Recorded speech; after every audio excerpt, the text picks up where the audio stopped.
This is basically a news segment and explainer for why Demarco Murray has been suspended for one game after impermissible contact with 17 recruits over 16 months.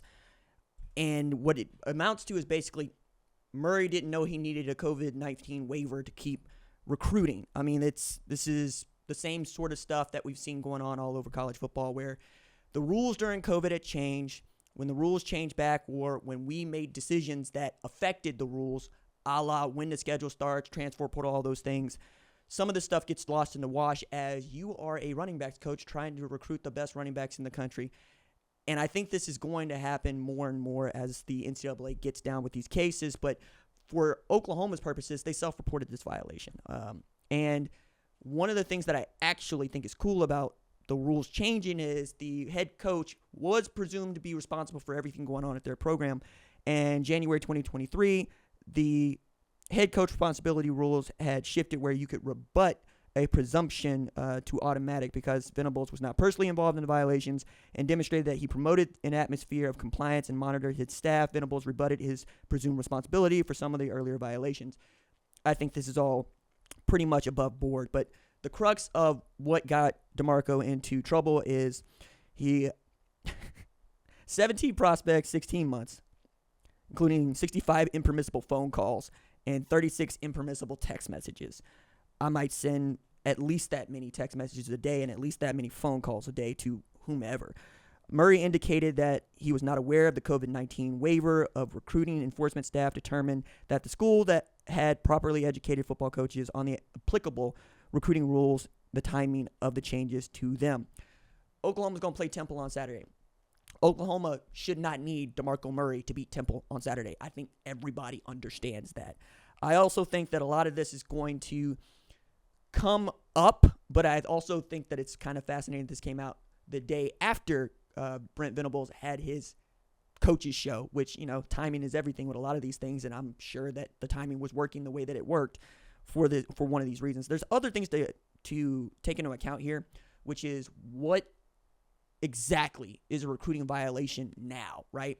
I think when we're in the spot where we can pay players and we can sign them to contracts before they even get to schools, I'm really starting to ask the question, which bylaws need to stay and which bylaws need to go for the NCAA. Now, the rules are what the rules are. And this is an example of until the rule changes, you need to follow the rule. However, if the rule is antiquated, we need to start looking at a process for changing them instead of continuing to look at a process of changing the transfer portal dates and windows. I'm more concerned about this sort of stuff where you can affect coaches being on the sidelines, right? We saw this happen with Florida State.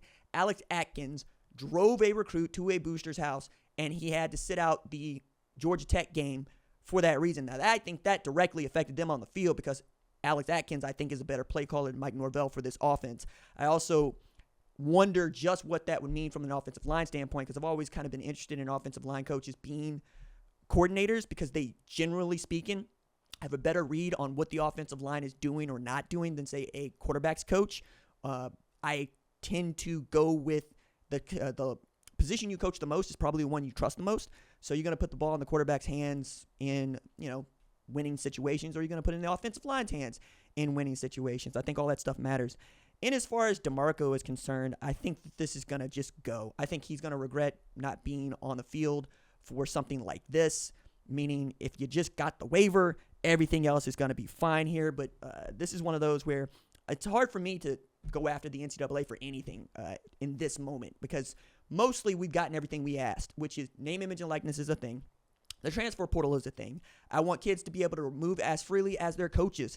And now I would like their coaches to be able to send as many text messages and make as many phone calls as they want to because we are in a new age of the sport where so much is not just changing, but so much is fluid. The competition on the field is change. That's what it is. We're going to go into new rules for college football this year. We're going to stop the clock at 2 minutes, right? We are going to have a 12-team playoff. We are going to find out just what it looks like to have coaches hired to new jobs on playoff teams. That's going to be fascinating. There's so much other crap that we need to be looking toward. And this is also the same day that the sign stealer doc has come out. If you like this channel, please continue to watch it, but also subscribe to it, because I did that segment, and I will do segments like this one for the foreseeable future. And we're closing in on 100,000 subscribers.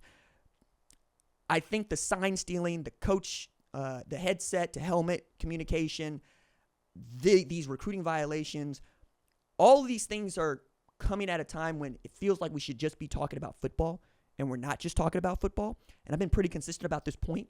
I really want to talk about the ball that is being played or will be played. Like, I was really getting excited to talk about Thursday matchups when this news dropped, and I'm like, okay, well, I guess we got to go talk about what other stuff is happening with NCAA violations, especially as it relates to Oklahoma for obvious reasons.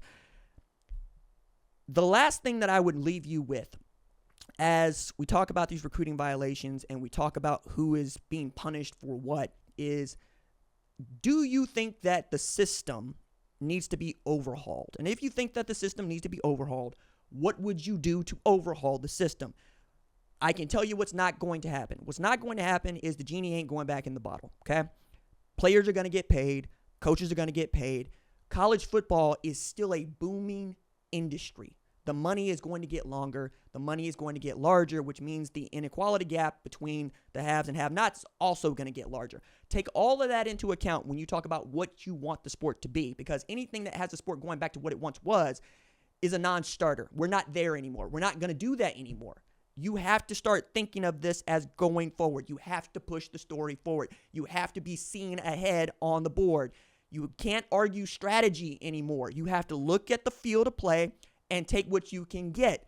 And if you take what you can get, you're probably going to go score. You just need to trust your principles and trust your understanding of what's in front of you. I know that there are a lot of people that are pushing back and getting up from the table because it's getting tough out here.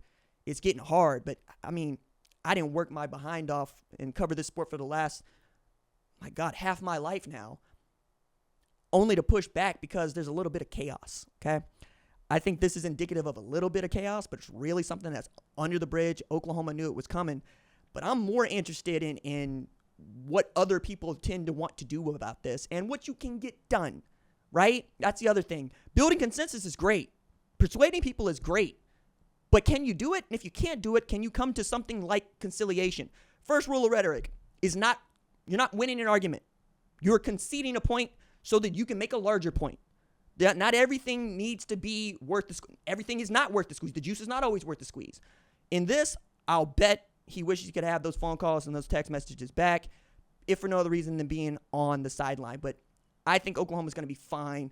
I think Temple is a great matchup for Oklahoma this week, so we can see what the hell is going on in that interior offensive line, which is the only place where I still got a question mark as to what I can expect there. We're going to get an answer to that. We're going to get an answer to a lot of questions about college football this weekend starting on Thursday. And I can't wait to not have to talk about recruiting violations, sign stealing, or show cause penalties, because I would really love to play ball, y'all.